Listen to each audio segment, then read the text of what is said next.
saya buat ruang-ruang berdiskusi. Sebenarnya masalah komunikasi, Gus. Komunikasi. Ya. Jadi saya ruang-ruang diskusi ini saya kumpulin, saya ajak, saya datangin, ayo kita diskusi. Apa pendapatnya, kekurangannya ini, kekhawatirannya ini. Ayo kita carikan solusi. Gitu. Setelah itu kita muncul akhirnya kesepakatan-kesepakatan. Nah, ini yang kita bangun dan alhamdulillah di Jawa Tengah sampai saat ini kondusif. Ya. El Sinta Semarang News and Talk. Halo, selamat siang pendengar dan juga netizen El Sinta, apa kabar? Pada kesempatan hari ini, ya ada spesial sekali ini El Sinta Semarang, studionya dihadiri oleh salah satu pemimpin Jawa Tengah, ya. Di hadapan saya sudah ada Wakil Gubernur Jawa Tengah, Kiai Haji Tajasin Maimun, yang biasa disapa dengan Gus Yasin. Gus Yasin, Assalamualaikum. Waalaikumsalam warahmatullahi wabarakatuh, Mas Iniar. Ya, sehat Gus Yasin? Alhamdulillah sehat. Alhamdulillah, ya, wajahnya cerah sekali ya, masih tetap ganteng ya, cocok jadi idolanya Jawa Tengah ini. Amin. Baik, kita nanti ngobrol santai Gus Yasin pada kesempatan kali ini. Terima kasih sudah hadir di studio kami di El Sinta. Dan pendengar, kita tahu bahwa Jawa Tengah ini merupakan satu provinsi yang cukup besar penduduknya di Jawa Tengah dan bahkan di Indonesia ya, dan bahkan bisa dikatakan menjadi salah satu barometer nasional, baik itu dari segi kebijakan, sosial, ekonomi, bahkan politik sekalipun. Itu juga salah satu kiblatnya adalah di Jawa Tengah. Meskipun ada provinsi yang lain, ada Jawa Barat, Jawa Timur, tapi Jawa Tengah tidak akan pernah dilepaskan. Dan pada kesempatan ini sudah tadi kita sapa Pak Wagub Gus Yasin, kita akan ngobrol-ngobrol santai saja. Kita akan berbagi inspirasi ya Gus dengan beliau berkaitan dengan kepemimpinan beliau di Jawa Tengah. Karena santai, saya ingin mengawali dulu dari apa yang kemudian dari pribadi gak apa-apa ya, ketika Gus Yasin ini sebelum menjadi seorang Wagub kan beliau, Gus Yasin adalah anggota DPRD. Boleh cerita dong bagaimana kemudian perjalanan karir politiknya Gus Yasin sendiri? Ya, kalau karir politik saya sendiri, saya sudah pernah menyampaikan di beberapa kesempatan, utamanya ketika waktu Pilgub, kita juga sering menyampaikan bahwa saya terjun di politik itu sebenarnya sudah lama ya, sudah kalau dihitung sampai saat ini menjadi kepengurusan mulai sejak tahun 2008, 2009 itu sudah masuk mulai dari bawah tingkat kecamatan. Lalu saya naik di partai dan setelah itu pada tahun 2013 diminta untuk mencalonkan diri di Partai Persatuan Pembangunan di Dapil Kabupaten Jepara, Kudus dan Demak di Dapil 2 Jawa Tengah. Dan alhamdulillah selesai tahapan pemilu di tahun 2014 dan pada tahun 2018 juga diminta untuk mendampingi Mas Ganjar untuk memimpin Jawa Tengah dan alhamdulillah sampai saat ini saya mendampingi Mas Ganjar untuk pembangunan Jawa Tengah. Kita berbagi, kita sharing. Tidak ada, kalau biasanya itu di pemimpinan itu ada kamu harus ngerjain ini, saya ngerjain ini. Enggak, kita siapa aja yang mau bisa mengerjakan, kita berbagi aja. Kita bagi-bagi itu sesuai dengan konteksnya saja. Selama mendampingi Mas Ganjar sebagai gubernur, apa kemudian yang dirasakan atau dikerjakan Gus Yasin sendiri selama ini? Iya, selama ini kita kerjasama ya, sebenarnya kita kerjasama. Sampai saya juga membantu beliau dalam urusan yang ex officio, tentu penanganan kemiskinan. Yang kedua adalah pertumbuhan ekonomi. Ini yang jelas saya mengerjakan itu tentu dengan arahan, bimbingan oleh Mas Ganjar. Ketika penanganan COVID juga termasuk, itu juga kita kerjakan bersama-sama. Dan ya, alhamdulillah sih selama perjalanan dengan Mas Ganjar, dulu ketika kita janji politik, ada beberapa perjanjian politik itu sudah bisa kita laksanakan semuanya. Iya, sebelum saya nanti ada 2 poin sebenarnya saya lihat berkaitan dengan kemiskinan, karena memang pernah disoroti ya. Ini baru-baru ini terakhir Jawa Tengah juga masuk 3 besar kalau tidak salah ya, kemiskinan di nasional. Dan juga soal dengan COVID-19, karena bagaimanapun kita tahu badai COVID ini menyerang hampir seluruh, tidak hanya kesehatan tapi juga ekonomi, sosial masyarakat, termasuk radio. Tahu banget ini Gus Yasin ya. Nah, sebelum berbicara ke arah sana, saya pengen bertanya terlebih dahulu, kenapa kemudian Gus Yasin memilih jalur politik sebagai seorang, barangkali Gus Yasin, mohon izin kan putra dari salah satu ulama besar Jawa Tengah nasional, bahkan Kiai Haji Maimun Zubair, dan beliau juga kita tahu kiprah politiknya juga luar biasa. Tapi juga kita tahu juga beberapa saudara beliau juga Gus Yassin juga tidak juga terjun ke politik kan. Tapi kenapa kemudian yang dipilih kemudian Gus Yassin lebih memilih jalur politik? Yang pertama tadi disampaikan bahwa Mbah Mun itu bukan hanya seorang ulama yang ada di pondok pesantren atau hanya datang di pengajian-pengajian saja. Akan tetapi beliau juga mengisi ruang-ruang politik. Kalau kita bicara tentang politik itu kan tidak hanya di eksekutif, artinya pemerintahan dan hanya legislatif. Akan tetapi juga berpolitik. Mbah Mun itu juga dari bawah. Beliau pernah menjadi kepala pasar, juga pernah menjadi kepala KUD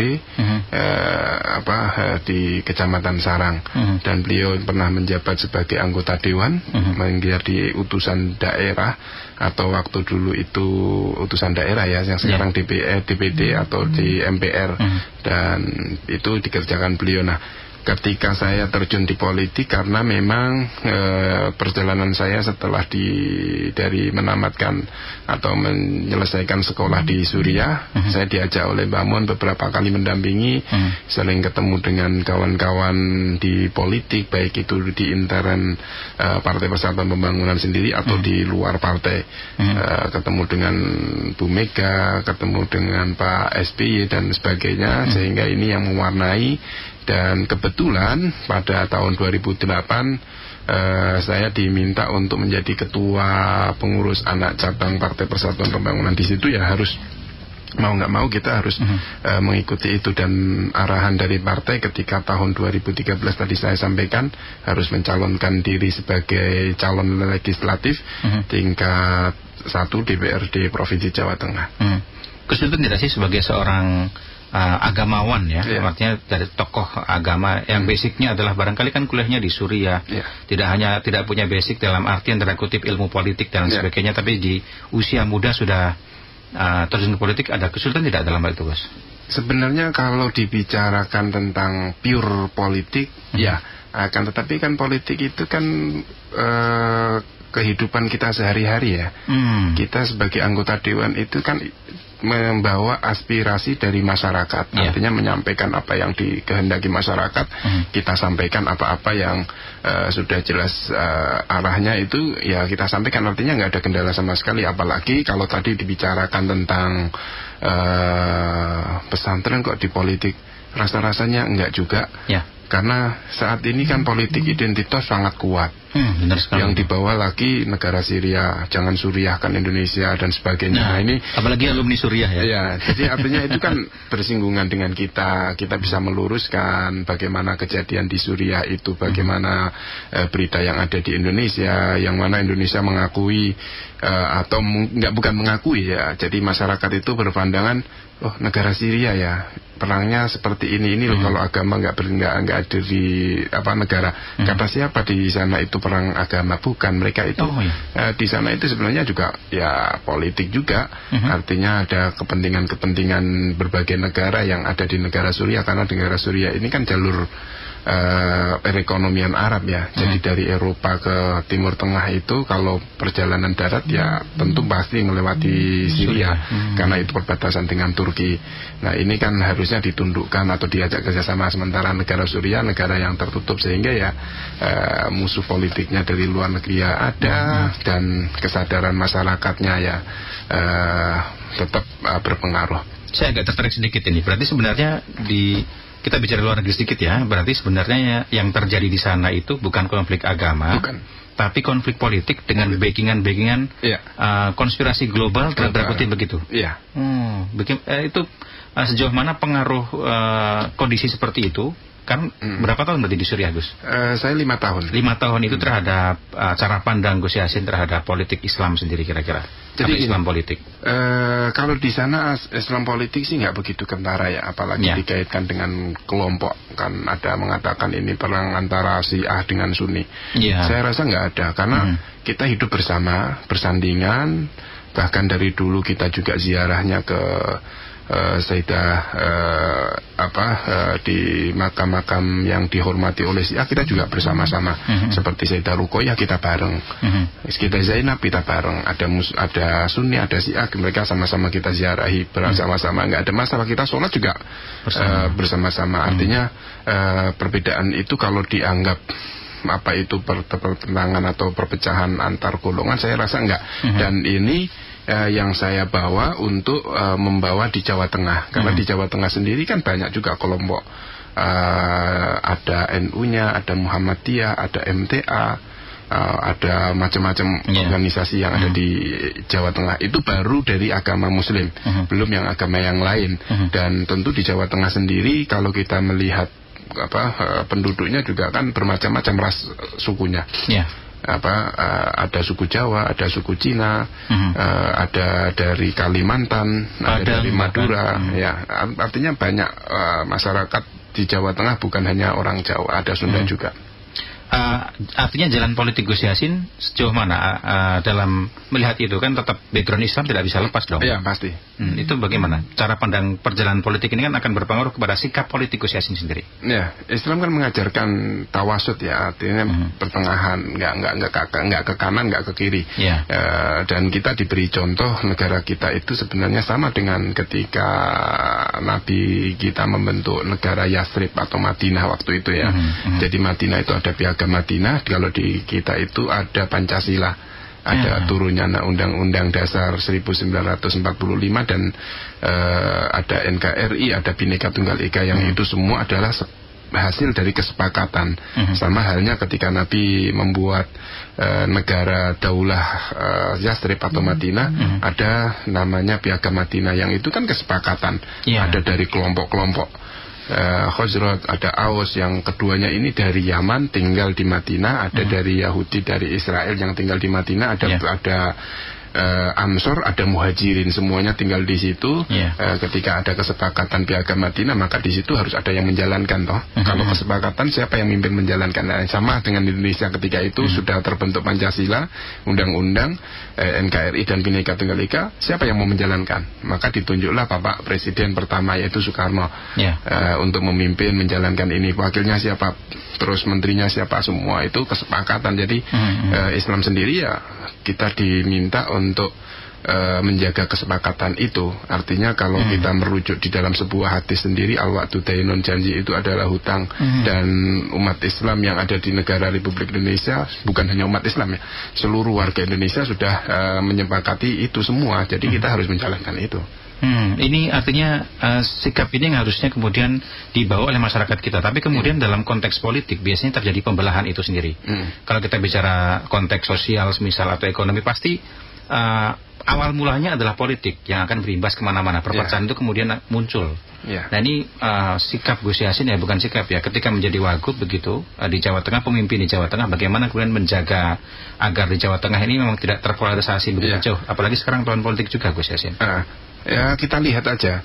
Jadi tahun 2018 itu kan turunan dari mulainya politik identitas, ya, saya sampaikan. Identitas itu nggak bisa disingkirkan, karena bagaimanapun juga kita, identitas kita Indonesia. Ibarat baju begitu, ya. Kita kan nggak bisa mengatakan jangan dibawa ke ranah politik identitas, nggak bisa. Karena kita punya identitas orang Indonesia, khususnya di Jawa Tengah, yang mana orang Jawa Tengah itu saling menghormati, saling mangku, saling jogoroso, gitu kan.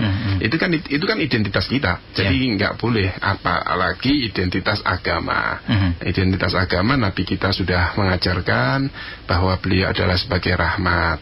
Rahmat bukan kepada orang Muslim, ya, rahmatan lil alamin, ke seluruh alam raya ini, baik itu agamanya yang Islam maupun yang non Islam.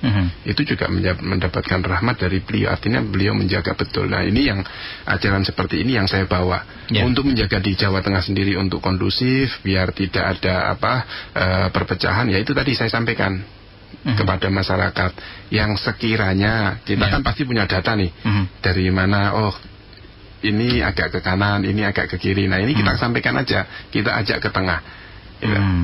Ya, jangan berantem dong dengan yang kanan. Mereka itu kan sama-sama warga Indonesia, sama-sama Muslim, saling menghormati, sama-sama warga Jawa Tengah. boleh berbeda pendapat, tapi ya cukup di situ saja. Kalau sudah menjadi kesepakatan, kalau yang kalah ya mau nggak mau yang jadi itu adalah pemimpin jenengan, pemimpin kita harus mentaati gitu. Sejauh mana ajaran Islam dalam konteks mentaati pemimpin dan juga mengingatkan pemimpin? Karena kan ada juga yang menyampaikan kemudian, wah ini pemimpinnya dalam tanda kutip zalim, maka harus kita lawan. Nah, misalnya kayak gitu. Ini kan sering muncul. Saya tadi sebelum datang saya juga membuka Twitter semisal ya. Ini seperti itu masih muncul, Gus. Iya.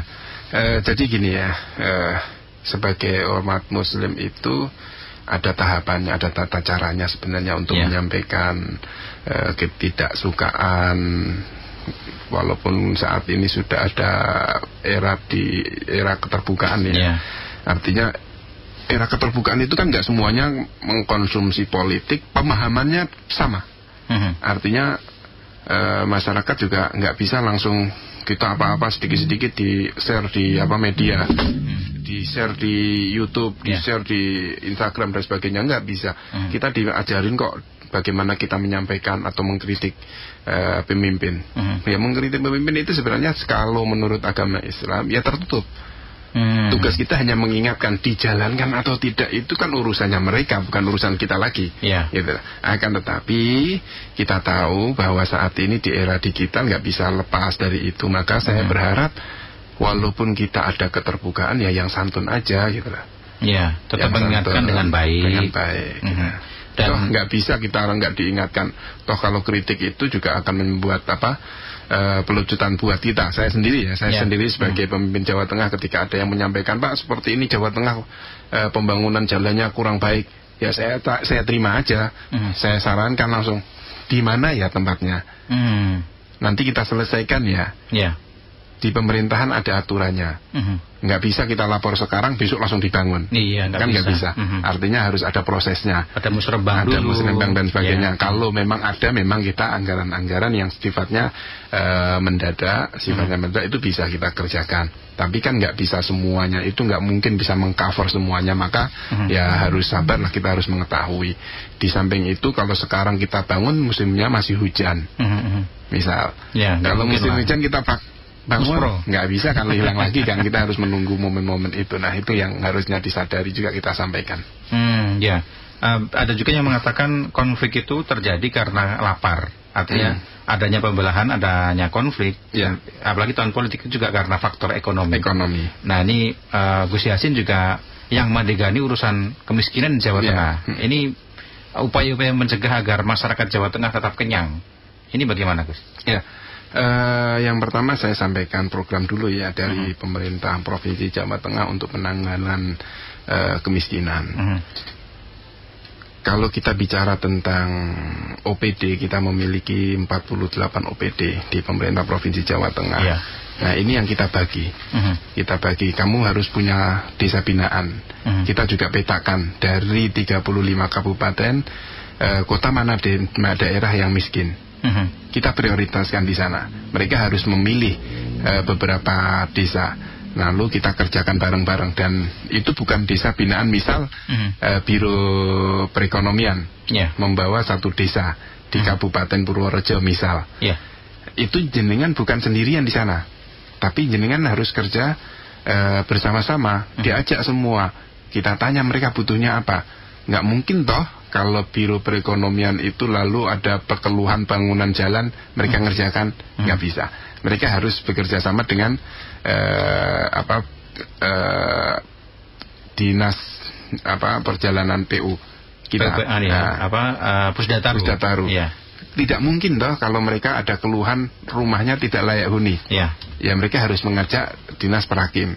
Seperti itu contoh. Maka mereka hanya menjadi koordinator saja di situ, tetapi semua kerja harus bersama-sama. Nah ini yang kita sampaikan untuk penanganan kemiskinan. Sementara untuk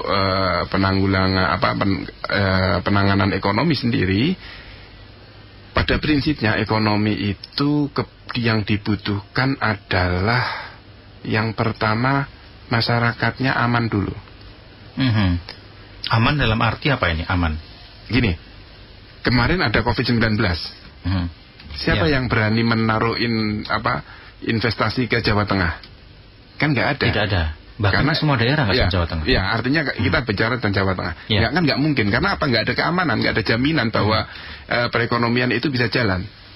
Kalau ada isu SARA juga, pasti kan ekonomi akan berdampak. Ya. Nah, makanya saya berharap, saya mengajak kepada masyarakat, ayo kita kondusifkan dulu Jawa Tengah. Kalau Jawa Tengah ini kondusif, saya yakin pertumbuhan ekonomi di Jawa Tengah pasti akan naik. Ya. Nah, kenaikan itulah nanti dampaknya kepada masyarakat, termasuk terhadap penanggulangan kemiskinan itu.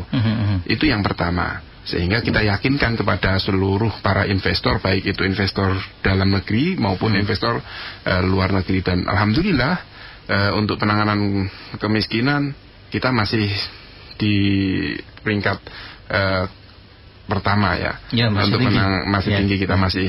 Terus kita pertumbuhan ekonomi juga masih relatif aman di tingkat-tingkat atas juga itu. Artinya kita berjalan karena ya bukan saya dengan Mas Ganjar, bukan atau pemerintah, bukan, karena masyarakat sendiri yang bekerja. Kita mendampingi masyarakat, kita bersama-sama untuk penanggulangan kemiskinan dan pertumbuhan ekonomi itu. Saya baca saja ya, ini datanya jumlah penduduk miskin di Jawa Tengah sekitar 3,86 juta dengan garis kemiskinan ini per kapitanya 464.000 per bulan ini. Ini angkanya sebenarnya masih cukup besar ya. Masih cukup besar. Artinya langkah-langkah yang dilakukan, boleh saya katakan, mohon maaf ya Gus, ini kok belum maksimal ya, atau apa sebenarnya yang terjadi? Jadi gini, kita bicara tentang kemiskinan, kalau dihitung dari kuotanya, jumlah penduduknya ya kita pasti tinggi. Karena warga Jawa Tengah sendiri kan 36 juta. Ya kan? Kalau dibanding dengan luar Jawa, pastilah di sana pasti penduduknya hanya 3 juta, 2 juta gitu kan. Lalu yang miskinnya hanya, misal mereka 11% aja, mungkin mereka taruhlah 50% lah miskin ya. Ya enggak berdoa. Ini analogi aja. Kalau andainya 3 juta, 50 juta itu baru 1,5 juta. Sementara kita kalau 36 juta, kalau kita bicaranya 3,6 juta, ya pasti tinggi. Tapi kalau kita presentasi dengan persen, ya kita relatif rendah karena kita di angka 10,25. Artinya kita masih di atas satu dikit dari pemerintah pusat. Toh pernah kita di angka 9 sebenarnya, tapi karena COVID-19 kemarin kita naik lagi semua, bukan hanya Jawa Tengah, semua provinsi naik semua, dan ini kita kan masih bisa mengendalikan. Dan saya juga terima kasih kepada pemerintah pusat ketika pasca COVID, mereka pemerintah pusat menginstruksikan seluruh provinsi ada penanganan miskin ekstrim. Nah, yang menjadi percontohan kan di Jawa Tengah waktu itu ada 5 kabupaten di Jawa Tengah, dan alhamdulillah kita dianggap sukses. Maka saat ini dinaikkan lagi menjadi 19. Jadi 19 penanganan miskin ekstrim ini kita petakan lagi. Ini tantangan buat kita, karena pada prinsipnya miskin ekstrim itu adalah mereka yang sudah benar-benar tidak bisa dipekerjakan lagi, mulai dari usianya, dan mereka berkebutuhan khusus atau yang difabel ya, tidak bisa kita pekerjakan. Nah ini yang ekstrim-ekstrim itu yang ditangani. Nanti saya mau tanya soal itu, tapi ada pendengar boleh ya? Boleh. Kita ada pendengar sudah masuk soalnya, kita menunggu, ada ingin berinteraksi dengan Pak Wagub Gus Yassin, ada Pak Sidiki di Banyumanik. Pak Sidiki, silakan, selamat siang. Ya, selamat siang. Suara saya terdengar ya? Iya, terdengar Pak Sidiki. Silakan Pak Sidiki. Baik, terima kasih. Terima kasih banyak Pak Wagub. Sama-sama. Saya Sidiki dari Banyumanik, tinggal di Kelenteng Sari, Semarang. Mungkin sedikit bertanya mengenai strategi dalam menjaga kerukunan masyarakat. Hubung tahun depan kan tahun politik ya Pak, dan tensi politik kita kelihatannya masih sangat tinggi, apalagi di media sosial gitu. Nah, mungkin dari pemerintah Jawa Tengah sendiri dalam menjaga stabilitas masyarakat di Jawa Tengah itu seperti apa untuk menyambut tahun politik besok? Oke, itu aja Pak Sidiki. Itu aja mungkin. Oke. Ya, terima kasih Pak Sidiki. Terima kasih ya Pak Sidiki ya. Ini strategi untuk Tadi sudah sempat kita singgung ya. Tapi ada pendengar lagi boleh? Boleh. Ada Mas Theo di mana nih? Di Gunung Pati ya. Mas Theo silakan, selamat siang. Saya Theo. Ya. Saya dari sekitaran Semarang sih. Ya, Gunung Patinya mana, Mas? Bukan Gunung Pati, sorry, saya Temanggung. Oh, Temanggung. Ya, silakan. Dari Temanggung ya, Mas Theo, silakan. Ya masih, saya mau bertanya, ya masih berkenan dengan ya yang namanya keberagaman. Jadi saya mau tanya tentang perizinan, Pak. Perizinan rumah ibadah. Rumah ibadah di mana, Pak? Di Temanggung ya? Ya, sekitar Jawa Tengah. Bagaimana, Pak?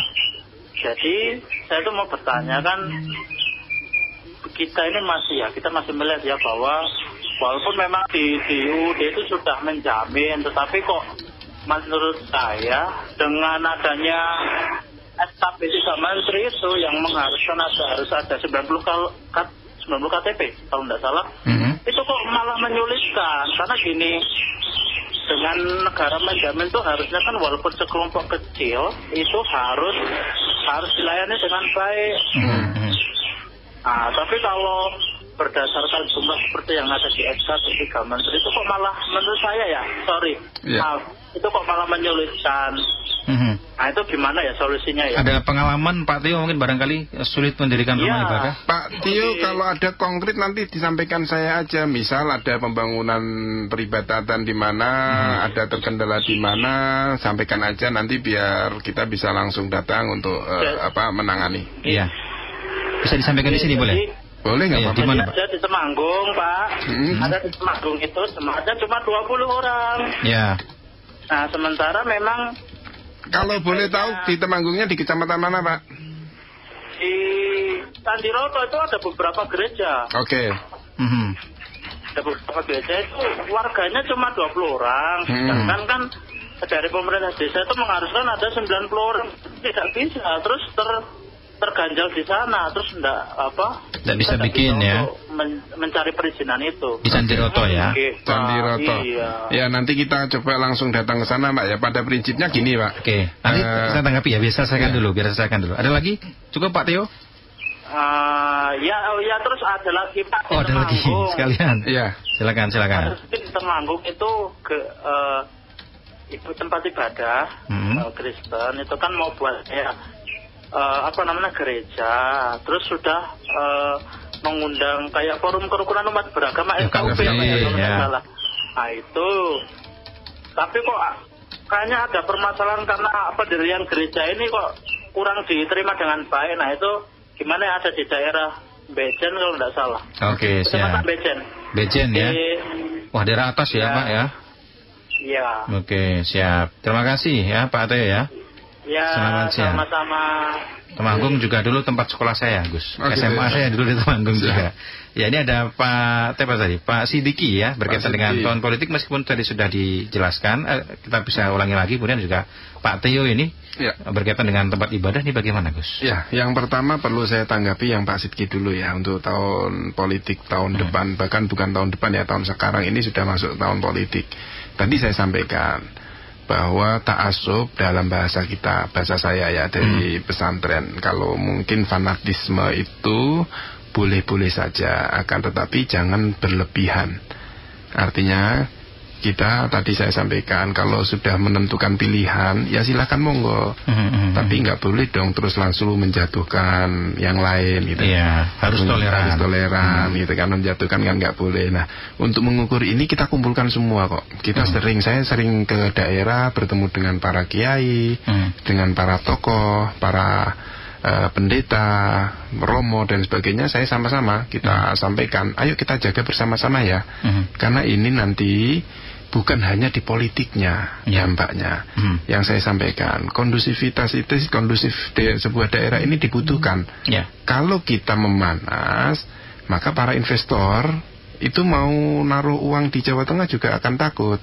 Itu kalau terjadi ke ekonomi juga. Dan kalau ekonomi itu mandek, pasti dampaknya ke kemiskinan. Seperti COVID-19 kemarin, dampaknya kan langsung kemiskinannya naik berapa persen, ya kan, langsung tinggi, dan pemulihannya kan sulit. Nah, ini yang perlu kita sampaikan. Yuk, kita udah dewasa kok untuk menentukan pemimpin itu, dan nggak perlu lagi kok. Saya rasa ini di bawah ekstremer, ke agama terlalu tinggi. Selama ini yang kita khawatirkan nyatanya ya aman-aman saja kan, nggak ada masalah kan. Nah ini artinya selama ini yang kita pikirkan nggak begitu runyam seperti yang kita bahas. Maka memang ini harus kita komunikasikan. Saya sering kok datang ke teman-teman yang ke kanan maupun ke kiri, saya datang ke tengah juga, saya datang, dalam saya artian politiknya, faksun politiknya ke kanan itu. Yang terlalu kenceng, terlalu ini, ya kita ajak bicara. Terus gimana itu? Mereka ketika diajak bicara itu gimana? Enak kok sebenarnya. Enak kalau, makanya gini, saya bikin buat ruang-ruang berdiskusi. Sebenarnya masalah komunikasi, Gus. Komunikasi. Jadi saya ruang-ruang diskusi ini saya kumpulin, saya ajak, saya datangin, ayo kita diskusi. Apa pendapatnya, kekurangannya ini, kekhawatirannya ini. Ayo kita carikan solusi. Gitu. Setelah itu kita muncul akhirnya kesepakatan-kesepakatan. Nah, ini yang kita bangun dan alhamdulillah di Jawa Tengah sampai saat ini kondusif. Walaupun ada ekstrim, tapi ya sampai hanya di media saja. Silakan, nggak apa-apa saya misal di media, tapi kalau bisa jangan banter-banter, karena itu nanti berpengaruh kepada dampak yang lain gitu lah. Karena kita negara demokrasi juga, nggak mungkin kita melarang, tapi kita ajak ngobrol. Bisa ajak ngobrol. Dan sebenarnya ketika ngobrol mereka menerima dengan baik. Bisa menerima. Oke, baik. Tadi yang kedua ini dari Pak Theo, jadi permasalahan berkaitan dengan pembangunan tempat ibadah ya. Ada 20 orang jemaat itu tadi. Jadi kita gini, kita kan sudah sepakat bahwa Pancasila berasaskan yang pertama, sila pertama adalah ketuhanan yang Maha Esa. Artinya apa? Negara kita itu diwajibkan seluruh warga Indonesia memiliki agama. Baik itu agama Islam, baik itu agama Katolik, Nasrani, Buddha, Hindu, atau Konghucu. Ketika orang beragama tentu memiliki tempat ibadah atau tempat untuk mereka melakukan ibadah. Ya kayak Muslim sendiri. Sebenarnya kalau orang Muslim itu mau melakukan sholat di mana saja kan bisa. Ya kan? Di rumah juga bisa. Tapi kan nggak bisa seperti itu saja. Ada ibadah-ibadah yang mungkin pahalanya kalau di agama Islam, kalau di rumah sendirian pahalanya 1, berjamaah 27 gitu kan. Terus ada tempatnya lebih spesifik lagi, itu menambah kekhusyuan dan sebagainya. Ya ini kita kasih ruang. Walaupun aturan tadi disampaikan harus mengumpulkan 90, ya saya pikir ini tadi hanya komunikasi saja. Makanya saya tanya di mana ya kecamatannya, saya tak besok ke sana coba ya kita ngomong sama warganya gitu. Saya pengennya seperti itu. Nanti kita ajak bicara, kita harus saling menghormati, mereka juga punya tempat menjalankan ibadahnya butuh tempat. Ya udah kita kasih ruang aja gitu. Kita saling menghormati aja selama mereka tidak bertentangan dengan kita. Artinya bertentangan mengajak perang, mengajak bermusuhan, lalu membuat kerusuhan, memancing-mancing, membuat berita-berita hoak yang akhirnya menimbulkan keresahan. Nah ini aja yang kita harus jaga. Silahkan mereka mau ibadah saja. Toh tidak berpengaruh buat kita. Apalagi di Islam sendiri kan sudah dijelaskan jelas benar bahwa la a'budu ma ta'budun. Saya tidak mungkin menyembah agamamu, Tuhan kamu. Kamu juga nggak mungkin menyembah agama saya. Dan di Al-Quran sendiri dijelaskan oleh Nabi kita tidak boleh menghina Tuhan orang lain. Gitu. Artinya itu kan ada batasan-batasannya. Kita juga diminta untuk menghormati. Nah ini kita harus punya komunikasi, dan insya Allah kalau kita mau komunikasinya baik, bisa insya Allah nanti untuk pembangunan tempat-tempat ibadah. Kadang yang khawatirnya begini, kalau saya sering lihat ya beberapa, mungkin ini suara yang kadang muncul, kekhawatiran salah satu oknum agama tertentu itu mengajak orang yang sudah beragama pindah ke agama yang lain, sehingga kemudian masyarakat karena khawatir, ini ada tempat ibadah baru, nanti anakku atau kerabatku melu. Nah itu satu. Yang kedua mungkin barangkali yang berikutnya, misal nih tempat saya kebanyakan Islam, nanti jadi nggak berkah nih atau nanti gimana kena azab. Terus seperti bahasanya sering muncul begitu. Ini gimana ini, Gus? Jadi gini, meluruskan semacam ini. Yang perlu kita khawatirkan kan sebenarnya bukan tempat ibadah, ada sebuah tempat ibadah yang lainnya. di kecamatan saya di Sarang rasa-rasanya nyari yang tidak beragama Muslim sulit. Tapi dulu ada kok, waktu saya kecil itu masih ada 2 atau 3 gereja ya. Artinya mereka berdiri, mereka bersandingan, ya kan. Nah, untuk menanggulangi kekhawatirannya itu sebenarnya kan bukan memberangus lah, memberantas supaya tidak berdiri, tidak menghormati orang lain, enggak. Tapi bagaimana kita memberikan pendidikan, menguatkan kepada keluarga kita, menguatkan kepada anak kita, gitu lah. Untuk sebuah kepercayaan. Toh saya yakin kok bahwa di Islam sendiri itu, kalau kita bicara tentang agama Islam itu, idza jaa nasrullahi wal fath wa ra'aitan nasa yadkhuluna fi dinillahi afwaja. Artinya mereka berbondong-bondong itu bukan karena ketekanan. Tapi kan karena sukarela. Artinya apa? Berhubungan dengan keyakinan. Maka yang perlu kita kuatkan bukan melarang berdirinya agama-agama yang lain, tapi bagaimana menguatkan di keliling kita, di lingkungan kita, supaya keyakinan itu muncul. Maka kita kuatkan akidahnya, kita kuatkan syariahnya untuk agama Muslim, kita ajak mereka bertaat, beribadah ke masjid. Nah, itu yang harusnya kita lakukan, bukan terus menghentikan kegiatan mereka gitu. Ini yang harus kemudian dipahami oleh masyarakat ya, yang artinya dengan pemahaman seperti ini dengan cukup jelas, artinya nantinya masyarakat jadi tidak bias lah dalam persoalan keagamaan. Kita kembali tadi ke persoalan soal kemiskinan di Jawa Tengah, strategi-strategi yang dilakukan. Tadi ada banyak hal termasuk menangani ke masalah ekstrim ya, kemiskinan ekstrim. Ini upaya yang dilakukan lebih detailnya bagaimana Gus dalam hal ekstrim ini? Untuk penanganan ekstrim, kalau kita bicara tentang miskin itu kan ada desil. Yang tadi disampaikan ada desil 1, ada desil 2, desil 3. Yang itu kita petakan pemasukan income-nya berapa ribu mereka per bulan, pengeluarannya berapa ribu per bulan. Nah, ini nanti bisa kita tentukan. Nah, yang masuk ke desil 1 dan desil 2 ini rata-rata biasanya orang-orang yang tadi saya sampaikan, orang yang tua, lansia, sudah nggak mungkin dia memiliki pekerjaan. Ya, ini harusnya kita support terus, kita bantu dari pemerintah. Yang kedua, desil 3, desil 4 itu bisa naik kelas. Artinya mereka masih punya kemampuan, masih sehat, masih bisa kita bekerjakan. Maka ini yang kita latih, kita rangkul Basnas, memberikan pelatihan yang langsung konkret.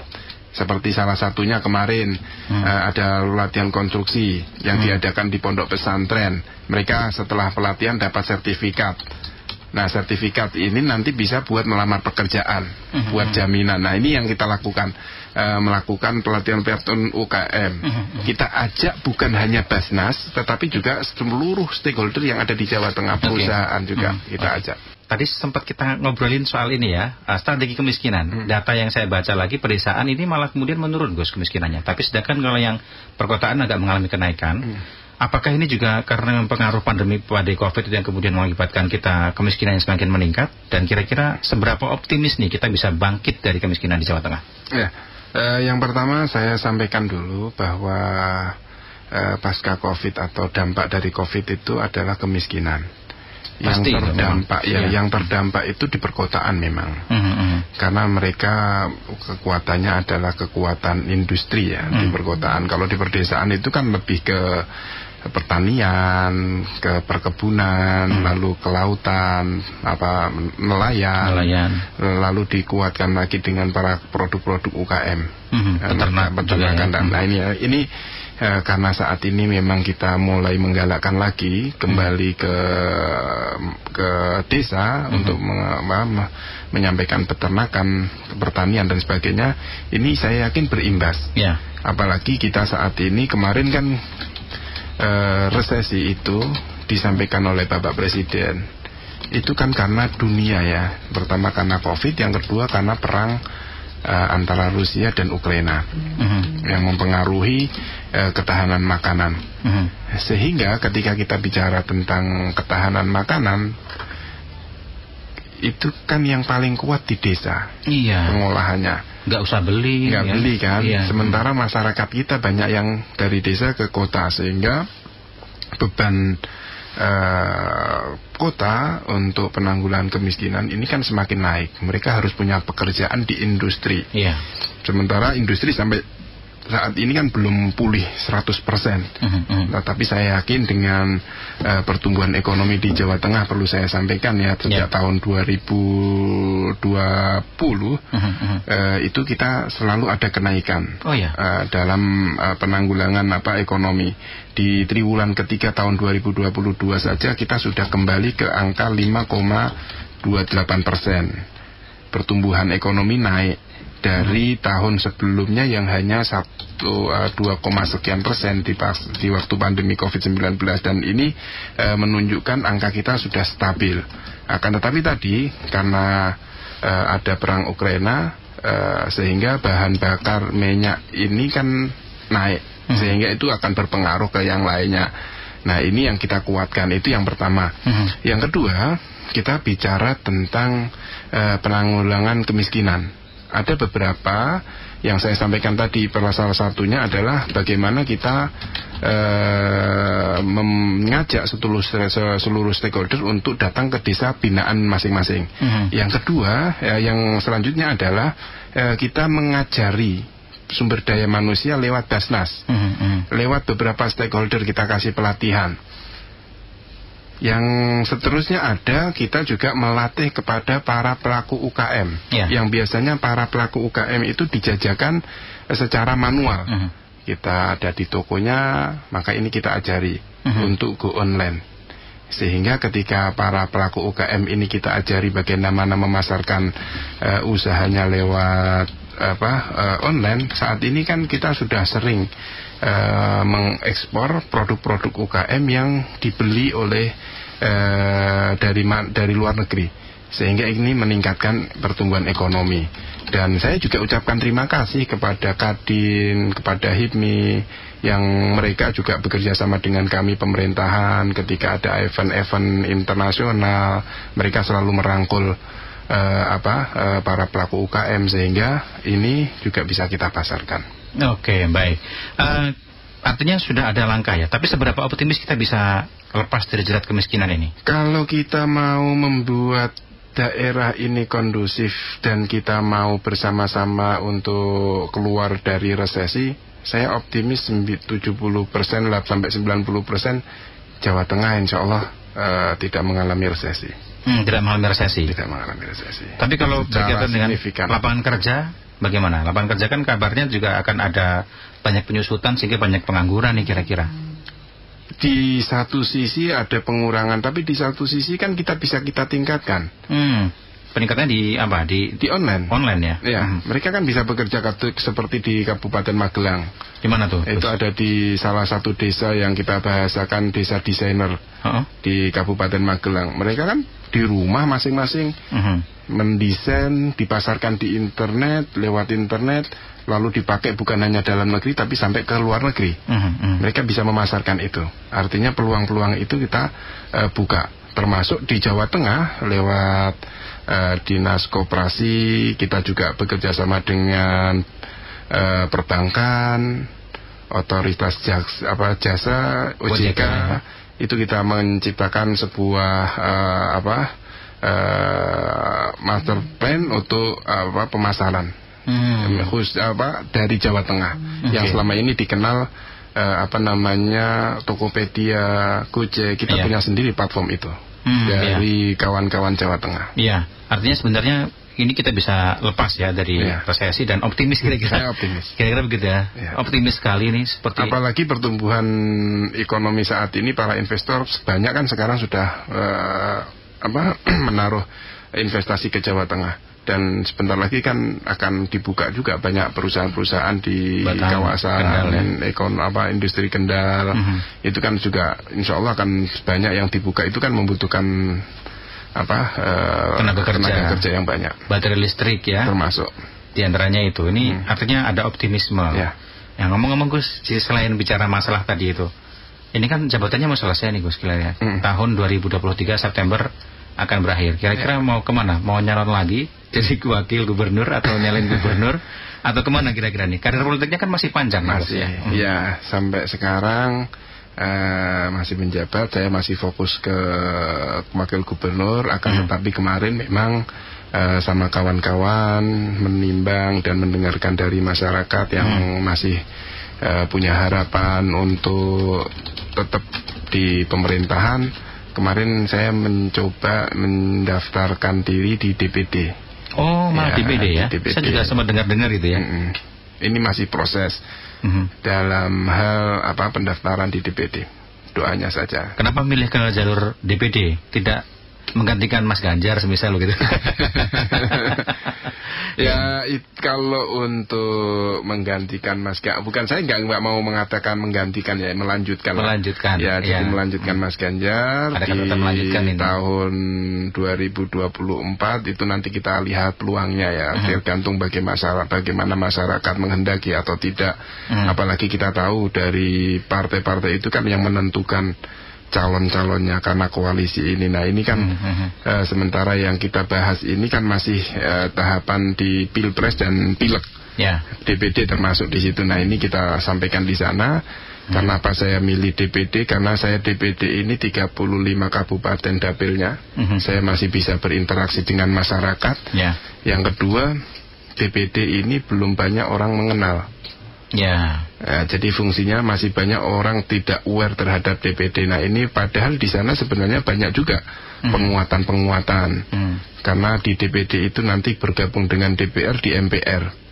Dan di MPR ini sebenarnya undang-undang apapun yang sudah dibahas di MPR, diselesaikan di MPR, itu kan harus dikaji di DPR, dikaji di MPR. Artinya itu bisa kita sharing itu. Apalagi kalau DPD kan senator namanya. Ya, senator.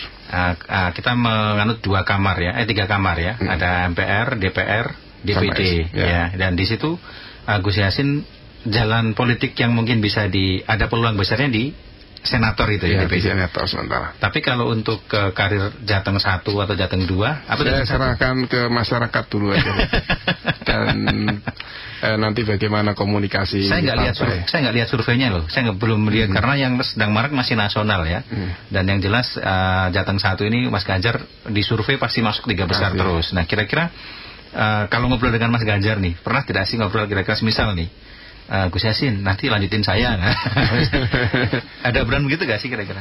Ya kemarin saya sama Mas Ganjar terbuka ya, kita sama-sama terbuka. Jadi kemarin saya sebelum daftar DPD juga saya sowan ke beliau, kita rembukan dulu, saya menyampaikan Mas saya seperti ini, pengennya seperti ini. Beliau juga celetuk, kenapa nggak nerusin di eksekutif Terus saya sampaikan ke Mas Ganjar, Mas nanti dululah, jenengan dulu juga nggak punya cita-cita jadi gubernur tiba-tiba muncul gitu. Saya sama toh, saya bilang gitu. Jadi nanti kalau memang partai menghendaki, artinya partai itu kan itu bagian dari pemerintah. Tapi partai itu kan juga desakan dari masyarakat. Nah kalau masyarakatnya menyuarakan, partainya akhirnya menangkap, ya insya Allah kalau memang itu diminta, dan saya senang, alhamdulillah 4 tahun ini menjelang 5 tahun perjalanan ini diberi amanah masyarakat Jawa Tengah. Tapi ada partai yang sudah mulai jawil gitu nggak? Sudah ada. Berapa partai nih kira-kira? Ya, kecuali partainya sendiri ya. Ya adalah komunikasi saja, tapi kan itu sebatas komunikasi. Mereka semua, kita semua masih fokus ke Pilpres. Kalau seandainya nih Allah mentakdirkan Gus Yassin menjadi Jateng 1, apa mimpi yang akan dibangun di Jateng? Yang pertama tentu melanjutkan Mas Ganjar. Kita bercita-cita punya infrastruktur yang baik. Saat ini kalau kita bicara tentang infrastruktur untuk jalan provinsi, alhamdulillah sudah 90% baik. Kalau saat ini ada kerusakan ya wajarlah musim hujan. Tapi kan kita tetap akan ada penanganan itu. Dan sampai saat ini punya cita-cita saya kalau memang terpilih atau diberi amanah kepada masyarakat untuk memimpin Jawa Tengah, ya saya pengennya pembangunan pemerataan itu ada. Yang saat ini kan jalurnya tol masih sampai di selatan ya, selatan dan timur tengah ya, dari utara barat. Utara barat. Sementara ini kan belum. seperti Kabupaten Cilacap, Banyumas itu kan masih terkendala. Kebumen itu kan masih terkendala juga. Kalau di Pantura mungkin kayak Kabupaten Jepara, Kabupaten Pati, Blora, Rembang itu juga terkendala. Artinya ini yang harus kita benar-benar fokuskan. Ketika itu saya yakin nanti juga pertumbuhan ekonomi di timur Pantura itu juga akan muncul, di barat selatan juga akan muncul. Sekarang juga ada bandara juga ya, di Purbalingga ada bandara, di Blora, Ngloram, di Ngloram ada juga ada bandara. Nanti juga itu kita kuatkan juga. Ya, artinya harus kita kuatkan jalur itu karena itu pintu masuk ekonomi. Kalau ekonominya muncul pertumbuhannya, saya yakin juga masyarakat kemiskinannya akan kita turunkan. Jadi memang infrastruktur adalah kunci ya. Kuncinya. Oke, baik. Terakhir barangkali Gus ada pesan buat pendengar di sesi akhir ini. Kira-kira inspirasi apa yang akan dibagi juga buat para pemuda ya, silahkan. Ya, yang pertama saya sampaikan kepada masyarakat Jawa Tengah khususnya para pemuda. Di tahun politik ini mari kita berbicara, kita saling ngobrol. Ketika kita bertemu dengan lawan politik kita harus diskusikan. Itu yang berkaitan dengan politik. Yang terakhir saya ucapkan terima kasih kepada seluruh masyarakat Jawa Tengah yang sampai saat ini membantu kami untuk berjalannya pemerintahan 5 tahun periode kami. Dan saya berharap kondusif di Jawa Tengah ini muncul sehingga permasalahan-permasalahan bisa kita atasi bersama-sama. Baik, terima kasih Gus Yassin sudah berkenan rawuh ke Radio El Sinta Semarang, jauh-jauh ke Bukit Sari ya. Jangan kapok, nanti lain waktu kesini lagi ya Gus. Insya Allah. Baik. Terima kasih Gus, selamat siang. Selamat siang. Demikian pendengar dan juga netizen wawancara saya bersama dengan Gus Yassin, Wakil Gubernur Jawa Tengah Kiai Haji Taji Yassin Maimun. Kita bicara banyak hal ya. Nanti kita juga akan tayang di YouTube. Jangan lupa like, komen dan juga subscribe dan juga di-share ya, untuk menambah pengetahuan para netizen semua. Selamat siang, sampai jumpa. Sampai jumpa.